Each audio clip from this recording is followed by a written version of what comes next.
안녕하십니까. 제가 여기 잘 쓰지 않는 형제인데 좀 부담이 많이 됩니다. 그리고 또 전해지는 저 말씀이 나름대로 제가 보면서 묵상한다고 했는데 다 하고 보니까 언젠가 어떤 형제님이 전했던 말씀이더라고요. 그래서 그냥 나왔습니다. 왜냐하면은 그 부분은 그 형제님이 보는 입장이고 또 제가 보는 입장이 있기 때문에 중복되시더라도 하나님의 말씀으로 또 새겨서 들으시길 바랍니다. 에스겔서 16장입니다. 에스겔 구약 1169페이지 정도 됩니다. 에스겔서 16장 빨리 속도로 읽겠습니다. 1절에서부터 22절까지인데요. 다 안 읽고 14절까지만 읽으면서 하도록 하겠습니다. 또 여호와의 말씀이 내게 임하여 이르시되 인자야 예루살렘으로 그 가증한 일을 알게 하여 3절 이르기를 주 여호와께서 예루살렘에 관하여 이같이 말씀하시되 내 근본과 난 땅은 가나안이요 내 아버지는 아모리 사람이요 내 어머니는 헷 사람이라.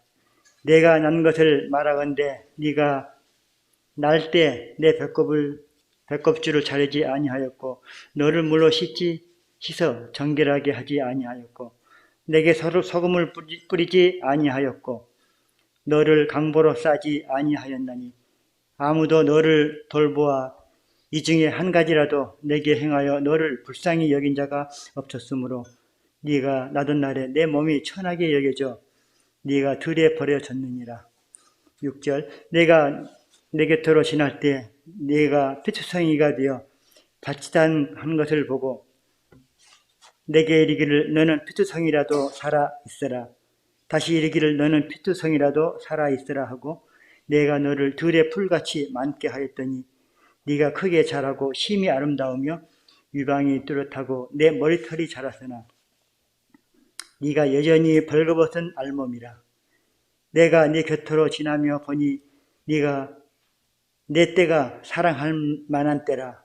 내 옷으로 너를 덮어 벌거벗은 것을 가리고 내게 맹세하고 언약하여 너를 내게 속하게 하였느니라. 나 주 여호와의 말이니라. 내가 물로 내 피를 씻어 없애고 내게 기름을 바르고 수놓은 옷을 입히고 물돼지 가죽 신을 신기고 가는 배로 두르고 모시로 덧입히고 폐물을 채우고 팔고리를 손목에 끼우고 목고리를 목에 걸고 코고리를 코에 달고 귀고리를 귀에 달고 화려한 왕관을 머리에 씌웠나니 이와 같이 네가 은으로 장식하고 가는 배와 모시와 수놓은 것을 입으며 또 고운 가루와 꿀과 기름을 먹으며 극히 곱고 형통하여 왕위의 지위에 올랐느니라. 내 화려함으로 말미암아 내 명성이 이방인 중에 퍼졌음은 내가 내게 입힌 영화로 내 화려함이 온전함이라. 나 주 여호와의 말이니라. 이스라엘의 과거를 보면서 우리들이 교훈을 얻고자 합니다. 지금 22절까지 14절까지 읽었습니다. 22절까지 에스겔서 22절까지 34절까지는 과거에 대한 이스라엘의 그들의 죄악상을 하나님께서 말씀하고 있습니다. 또 35절에서부터 52절까지는 현재 그들에 대한 하나님의 보응이 이럴 것이다 말씀하시고 또 53절에서 63절 마지막은 미래에 대해서 이스라엘의 회복과 영원한 언약에 대한 또 하나님의 메시지를 선포하고 있습니다. 지금 보시면 읽었습니다마는 16장은 에스겔 16장은 하나님과 이스라엘 관계를 말하고 있습니다. 특히 남편과 아내, 부부 사이를 묘사하고 있습니다. 이 에스겔서 16장은 참 에스겔서에서 가장 긴 장인데 하나님의 언약과 또 그 사랑을 배반한 이스라엘 죄악상을 상세히 다루고 있는데요. 2절에 보시면 인자야 예루살렘으로 가증한 것입니다.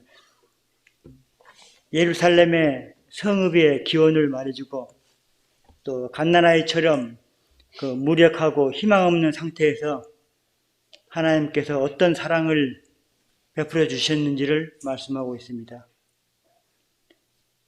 읽어보시다 보면은 그 남편과 아내 이스라엘과 하나님과 관계가 참 순탄해 보이지는 않은 것 같습니다. 사랑으로 또 이해로 순결함으로 이런 관계가 아니라 좀 우리가 보기에 순탄한 관계가 아니에요. 아내된 이스라엘은 추악한 행동을 하여 위기 상황에 놓인 부부라고 생각이 듭니다.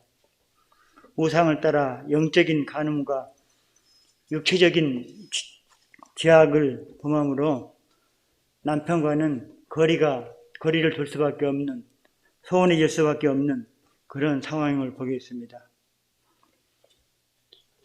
그 1절에서 또 3절에 보시면은 이제 읽었습니다.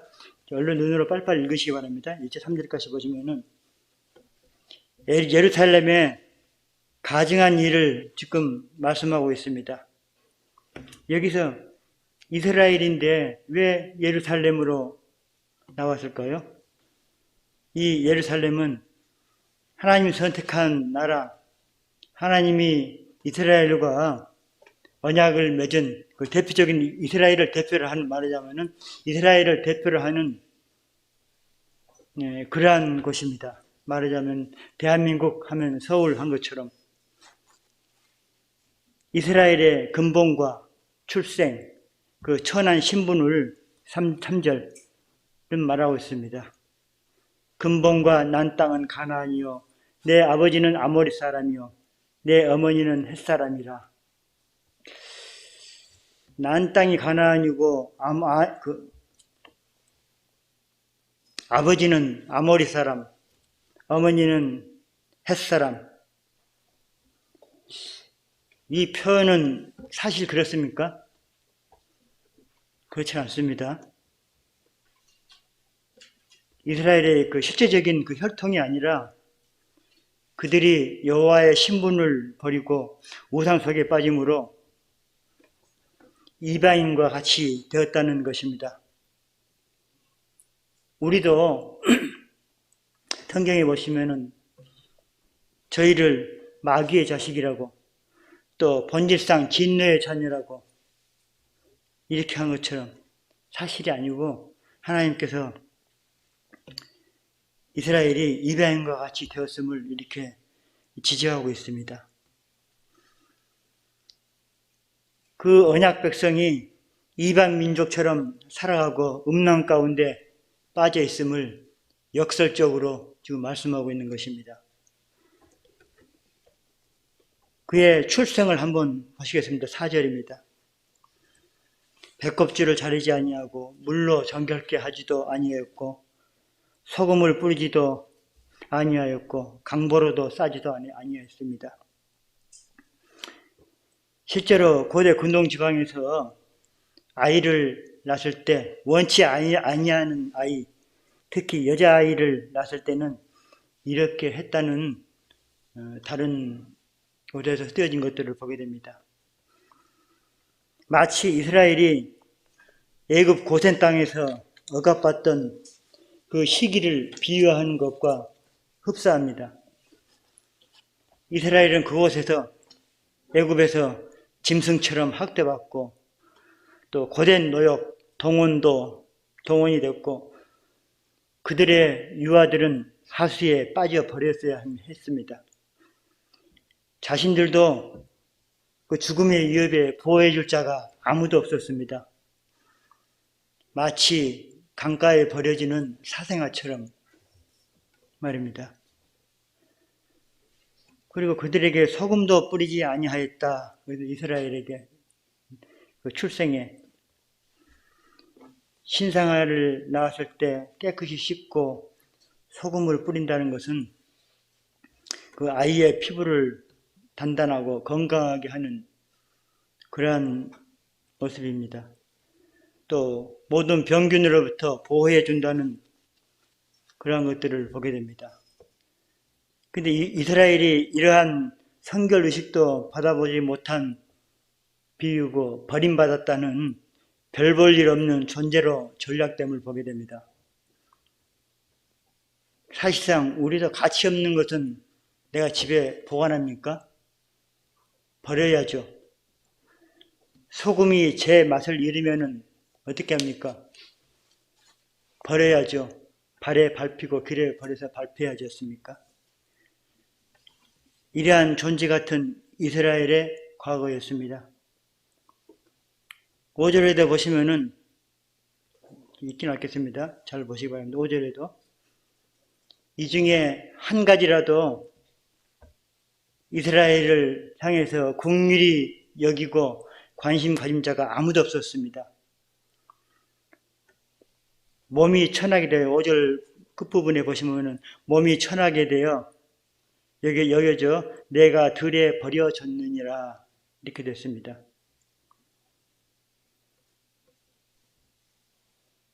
누군가 씻기우지도 아니하고 사랑도 받지도 못하고 죽음이 불가피한 그 치욕의 장면입니다. 어떻게 보면 차라리 왜 태어났을까?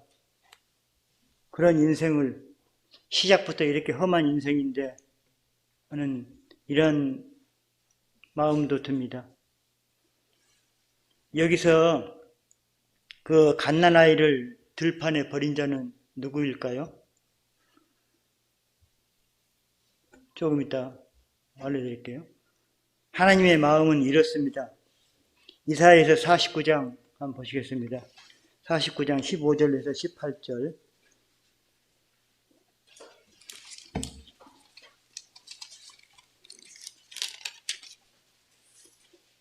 15절 읽겠습니다. 여인이 어찌 그 젖먹는 자식을 잊겠으며 자기 태에서 난 아들을 긍휼히 여기지 않겠느냐. 그들은 혹시 잊을지라도 나는 너를 잊지 아니할 것이라. 16절에도 보시면은 내가 너를 손바닥에 새겼고 18절에 보시면은 끝부분입니다. 신부처럼 할 것이라. 하나님은 그들을 잊지를 않겠다고 이렇게 말씀하십니다. 손바닥에 새기고 신부처럼 여길 것이라. 그런데 그 말씀 보시면 그들은 태어난 그 여인이 자식을 잊지 않겠다고 그러는데 자기가 태어난 아들을 긍휼히 여기지 않겠느냐. 그런데 그들이 혹시 잊을지라도 하나님은 잊지 않는다고 하셨는데 그들이 혹시 잊을지라도 사람은 버릴 수 있다는 겁니다. 그래서 이스라엘을 버린 사람이 사람으로 생각하고 있습니다. 하나님께서는 이스라엘이 이사야도 55장 또 2절 3절에도 보시면은 너희가 좋은 것으로 먹으며 너희 자신들이 기름진 것으로 즐거움을 얻기를 원한다. 이렇게 이스라엘을 향해서 말하고 있습니다. 그리고 그들에게 언약을 맺겠다. 그한 천한 인생이 이와 같이 되기를 바라는 것이 하나님의 마음입니다.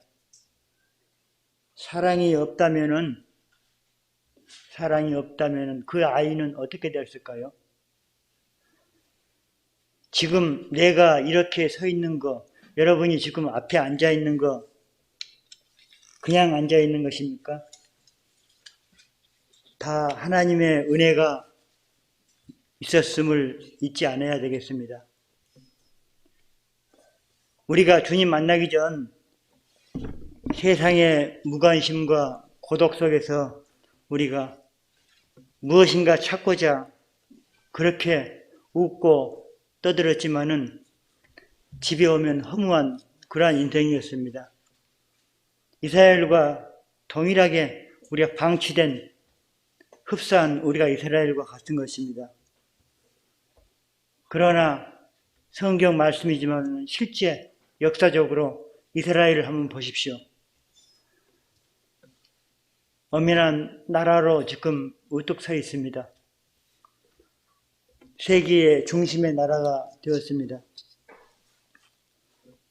어떤 세상에서 모든 이야기는 이와 같이 긍휼이 있습니다. 선한 이야기에는 긍휼이 있습니다. 이스라엘도 마찬가지입니다. 여기에는 인생의 구세주를 만나는 것입니다. 그 해답은 인생의 구세주를 만나는 것입니다. 이스라엘이 인생의 구세주를 만났습니다. 저도 인생의 구세주를 만났습니다. 그것이 해법입니다. 그것이 행복을 찾은 것입니다.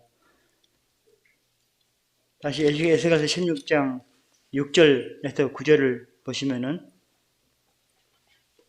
눈으로 읽으시기 바랍니다. 시간상. 6절에 보시면은 내가 내 곁으로, 7절에도 내가 너를 들의 풀같이 많게 하였더니, 8절에도 보시면 내가 네 곁으로 지나며, 하나님께서 이와 같이 내가 이스라엘을 너를 위해서 내가 이렇게 했다는 반복적으로 강조를 하고 있습니다. 이것은 하나님의 은혜에 대한 생생한 표현입니다. 우리는 그것을 기억해야 됩니다. 누가 이렇게 하셨다고요? 내가 지금 서 있을 수 있는 것은 하나님께서 지금 말씀하고 계십니다. 내가 이렇게 했다. 내가 이렇게 했다. 라고요. 6절에 보시면은 이스라엘은 피투성이가 되어 밭이 타는 그런 모습에 갓 태어난 아이의 돌보는 사람 없이 피덩이 그 모습입니다. 그 밭이 타는 아이를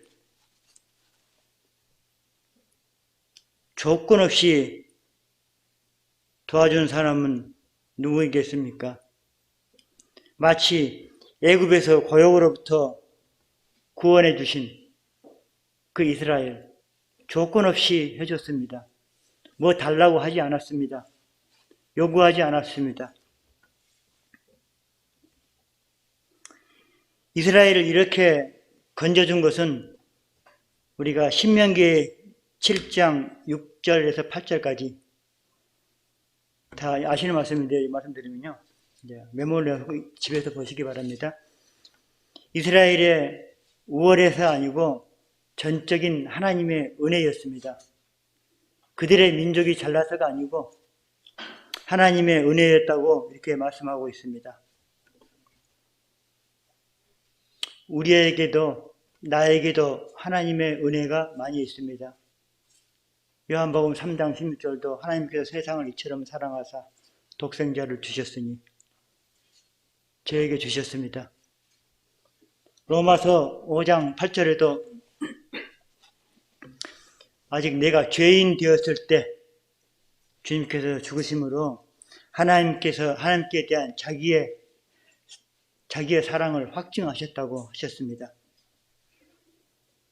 에베소서 2장 8절에도 내가 구원받은 것은 하나님의 은혜라고 값없는 선물이라고 하셨습니다.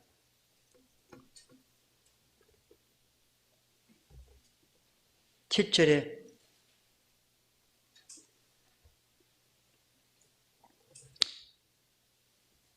하나님께서 7절 내가 너를 들의 풀같이 많게 하였더니 내가 크게 자라고 심히 아름다우며 유방이 뚜렷하고 내 머리털이 자랐으나 내가 여전히 벌거벗은 알몸이라. 다른 성경에는 우리가 옛날 봤던 성경에는 벌거벗은 적신이라고 나와 있습니다.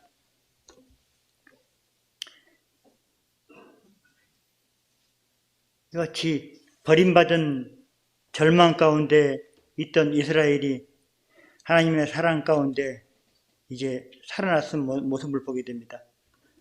또 이렇게 성장했습니다. 내가 너를 들의 풀같이 많게 하였더니 하나님은 말씀하시고 그것을 이루시는 하나님이십니다. 실제로 이스라엘의 인구 증가와 보존, 그 큰 민족을 이룬 것은 우리는 성경을 통해서 잘 알고 있습니다. 야곱의 식구 70명이 애굽에 체류한 지 430년 후에 우리가 출애굽기 공부하고 있습니다만은 몇 명이 됐습니까? 약 200만 명이 넘는 대집단이 됐습니다. 여기서 나온 것처럼 풀과 같이 많게 하였더니 그 자라게 하신 분이 하나님이 이렇게 자라나게 하셨습니다. 고린도전서 3장 6절에 보시면은 사도 바울이 이렇게 말합니다. 나는 심었고 아볼로는 물을 주었으되 오직 하나님께서 자라나게 하시느니라. 바울은 심고 또 아볼로는 물을 주고 하지만은 실제로 자라나게 하신 분은 하나님이세요. 하나님.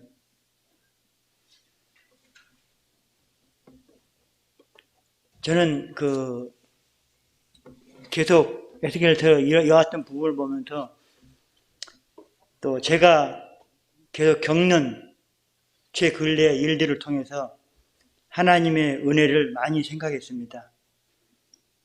누가 저를 이렇게 성장하도록 했을까? 나는 아무것도 할 것이 없는 나는 그런 사람인데 왜 이렇게 내게 주어진 감사가 있을까? 그것은 하나님의 은혜라고 제가 마음속으로 계속 많이 감사하고 있습니다. 그래서 이제 듣던 찬송이 하나 있었습니다. 그래서 여러분에게 소개해 드리겠습니다. 은혜라는 찬송입니다. 은혜. 근데 제목이 뭐냐면은 또 소제목이 내가 누려왔던 모든 것들. 자, 찾아보시고 한번 들어보시기 바랍니다. 저는 그 찬송을 요즘에 너무 좋아합니다. 가사를 한번 읽어드릴게요. 내가 누려왔던 모든 것들이, 내가 지나왔던 모든 시간이, 내가 걸어왔던 모든 순간이 당연한 것 아니라 은혜였어. 아침 해가 뜨고 저녁에 노을, 봄의 꽃향기와 가을의 열매, 변하는 계절의 모든 순간이 당연한 것 아니라 은혜였어. 모든 것이 은혜, 은혜, 은혜. 한없는 은혜. 내 삶에 당연한 것 하나도 없었던 것을 모든 것이 은혜, 은혜였어. 집에 가시면 이 찬송을 찾아보시기 바랍니다. 2절에도 내가 태어나 사는 것, 어린아이 시절과 지금까지 숨을 쉬며 살며 꿈꾸는 삶, 당연한 것 아니라 은혜였어. 내가 하나님의 자녀로 살며 오늘 찬양하고 예배하는 것, 복음을 전할 수 있는 축복이 당연한 것 아니라 은혜였어. 모든 것이 은혜, 은혜, 은혜. 그러면 계속 아까 후렴 똑같은데요. 제 근래 삶을 살면서 제가 살면서 이스라엘의 옛날에 처참한 그 모습 보고 내 모습이나 별다를 게 다 것이 없고 또 지금 내게 주어진 그러한 감사한 일들이 난 당연한 거, 형제니까 당연히 받아야 되는 거고 성도니까 이 정도는 당연히 받아야 되는 거라 내게 주어진 이런 기쁜 일들이 나는 당연한 것이라고 생각했는데 그것이 하나님의 은혜였습니다. 작은 것 하나도 하나님의 은혜였다고. 늘 성경은 출애굽기를 저희들이 공부하면서 또 다른 이러한 말씀들 보면서 하나님의 은혜를 잊지 말라 이러한 말씀들이 많이 나오고 있었습니다. 7절에 보시면은 에스겔서 7절, 16장 7절 다시 돌아가겠습니다.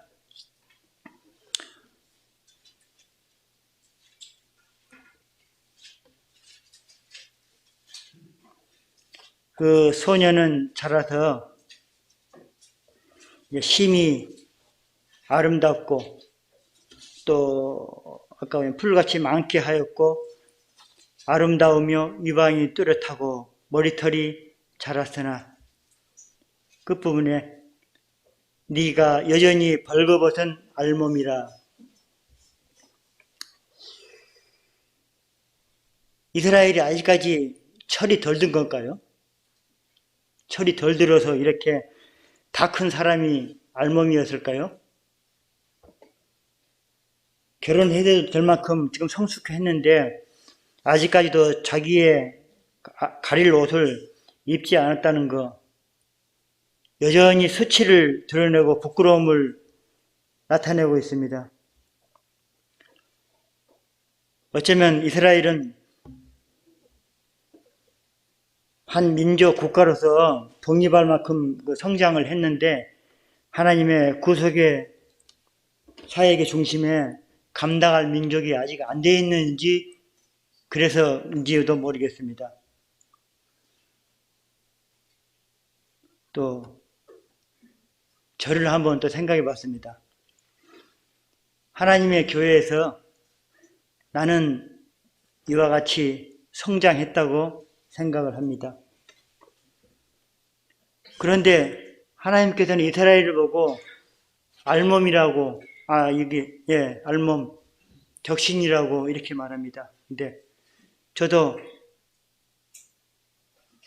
하나님 앞에서 또 앞선 분들 앞에서 내가 알몸인지 또 이렇게 쉽게 벗은 몸으로 이렇게 나타나는지 보일지 모릅니다.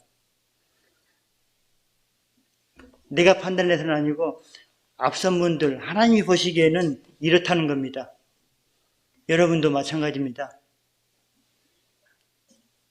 내가 섰다고 하지만은 넘어질까 조심하라 라고 말씀도 있고, 내가 서 있다고 하지만은 지금 저 형제는 자매는 아직까지는 알몸이야 하면은 다른 사람이 앞선 분들이 하나님이 그렇게 보시는 겁니다. 8절에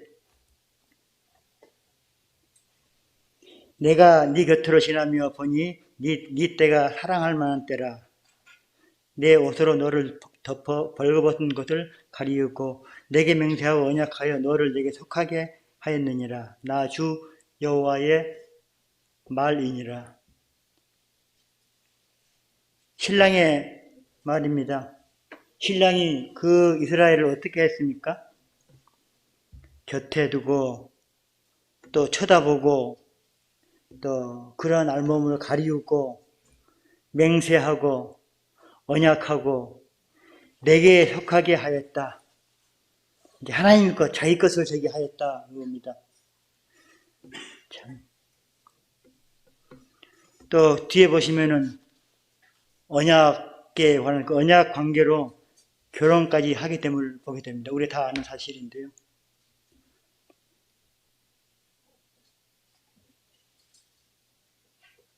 성장한 그 소녀 이스라엘은 신랑은 왕입니다. 또 왕의 사랑의 대상이며 사랑을 받고 있는 연인 관계로 성장을 했습니다. 다 큰 아가씨가 됐습니다.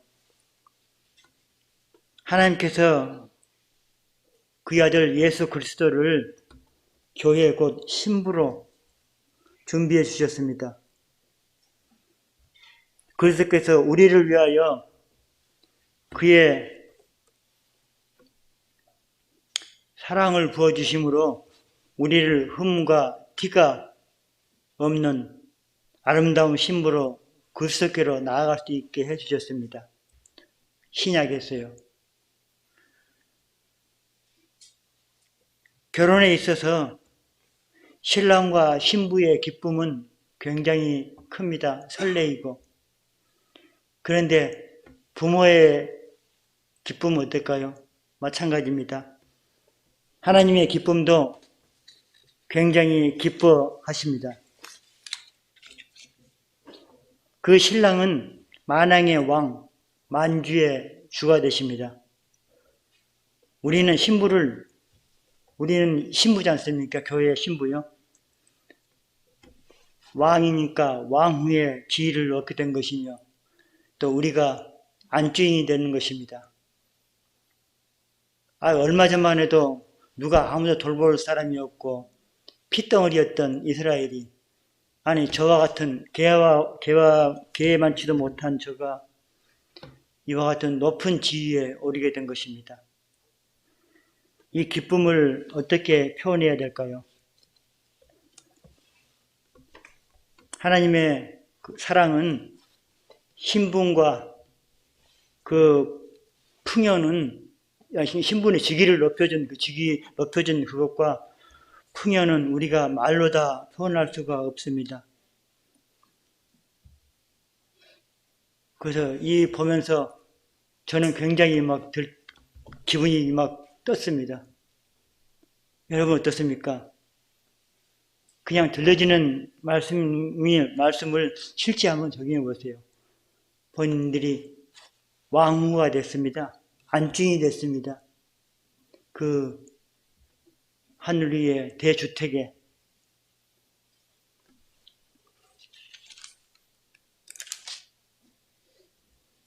(9절부터) 14절을 이제 마지막까지 한번 보시겠습니다. 내가 물로 내 피를 씻어 없애고 기름을 바르고 수놓은 옷을 입히고 물돼지 가죽신을 신기고 가는 배로 두르고 모시로 덧입히고 등등. 13절 이와 같이 내가 금, 은으로 장식하고 가는 배와 모시와 수놓은 것을 입으며 또 고운 밀가루와 꿀과 기름을 먹으며 극히 곱고 형통하여 왕위의 지위에 올랐느니라. 14절 내 화려함으로 말미암아 내 명성이 이방인 중에 퍼졌음은 내가 내게 입힌 영화로 내 화려함이 온전함이라. 나주 여호와의 말이니라. 그 9절부터 14절까지 하나님이 내가 이렇게 했다. 내가 이렇게 했다 말씀하고 있습니다. 그리고 너를 이렇게 준비를 시켜가지고 왕후의 지위에 나가게 했다. 그리고 그 화려함을 인하여 온 세계에 퍼졌다. 이것은 하나님이 내리신 이스라엘에게 준 그 영화입니다. 영화. 그 영화는 화려함의 완벽이었습니다. 이는 이스라엘이 애굽의 노예 생활을 하며 그릇된 습성, 노예 생활에 그릇된 습성에 물드는 백성들이 하나님의 은혜로 이렇게 정결케 되고 젖과 꿀이 흐르는 땅에 풍요로운 생활을 누리게 될 그러한 것들을 암시하고 있습니다. 또 주위 나라들로부터 칭찬과 부러움을 샀다는 또 의미도 있습니다. 하나님께서 일일이 팔골이, 손목에 목걸이, 코골이 일일이 다 열거하고 있습니다. 하나님께서, 세세한 하나님께서. 이 상세한 대목을 보게 될 때 하나님께서는 자기 사람을 만들기 위해서 우리가 아름답게 되기를 강력히 원하시는 하나님의 그 인상을 우리가 받게 됩니다. 우리는 누구입니까? 우리는 하나님이 만드신 그 아름다움을 숨길 수 없는 하나님의 걷작품입니다. 하나님이 그 아름다움을 인정하시고 또 저를 하나님의 그 걸작품을 만드셨고 또 세상의 그리스도인들 또 저를 세상의 부러움으로 사게 만드셨습니다. 하나님 때문에 저는 아름다운 신부가 됐습니다. 교회의 신부가 됐습니다. 지금 이 땅에 여러분들이 살고 있는 거 그냥 살고 있는 것이 아닙니다. 지금 신부 수업을 받고 있는 중입니다. 결혼하기 위해서 신부 수업을 받고 있는 중이에요.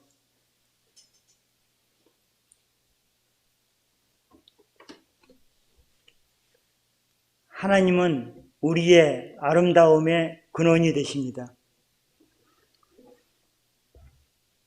그 불쌍한 이스라엘 어린 소녀를 아름답게 만드신 분이었습니다.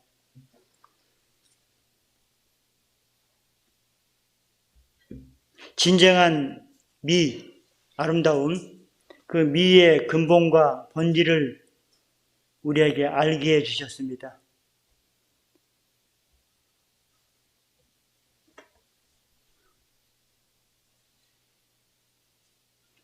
지금 그 신부된 교회, 그 아름다움, 그 아름다움은 하나님의 그 아름다움을 지금 반영한 것입니다. 하나님의 보시기에 좋은 것입니다. 하나님의 보시기에 기쁜 것입니다. 그 아름다움은 하나님의 성품의 표현입니다. 그래서 신약에 베드로는 이렇게 고백하고 있습니다. 우리가 신의 성품에 참여한 자 되었다고 강력히 말할 수가 있습니다. 세상에서 진정한 아름다움은 사람의 외모에 가죽 한 겹에 있는 것이 아니라는 것을 여러분은 다 알고 있습니다. 영혼 깊숙이까지 도달한 것입니다. 우리가 만일 신부 수업을 지금 받고 있다고 했는데 그렇지 못하고 누추하게 산다는 것, 그 누추함은 우리의 뼛속 깊이까지 침투할 것입니다. 신랑 되신 예수께서 곧 오신다고 하셨습니다. 여러분은 맞을 준비가 됐습니까?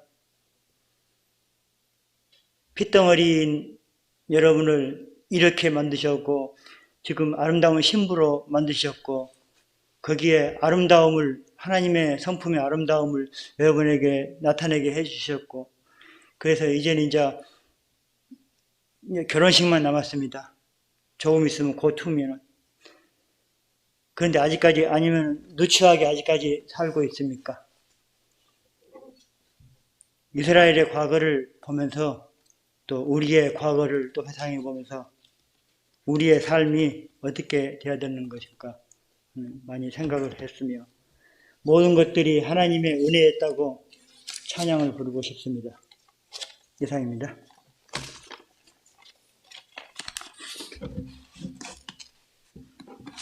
감사합니다.